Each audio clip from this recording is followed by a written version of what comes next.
Dhe në rastin Muriqin ndihem vërtet i lumtur që kam dhënë një kontribut të tillë sepse atku ishte i harruar nga Kosova. Dhe kur e kam pyetur se a ke marrë ftesë për miqësor me ishit Faro, ai thotë që jo, nuk jam kontaktuar ende nga askush. Në atë kohë bënte bum nëse nuk gabojnë ligën e dytë të Turqisë. Në Giresunspor.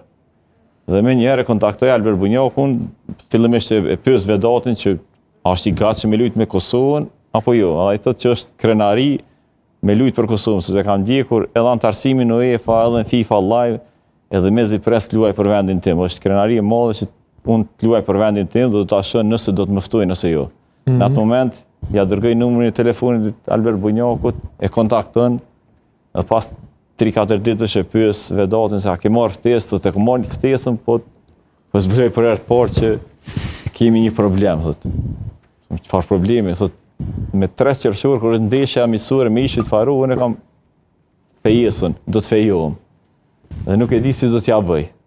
Dhe kur e kontaktoj pas disa ditësh, thotë që më ka mirë kuptu Alberti për këtë ndeshje, nuk do t'jemi ftuar dhe i kam thënë që ndeshjen e ardhshme, në shtator ose kur do të qoftë, unë do të vi vetë edhe nëse nuk më ftoni.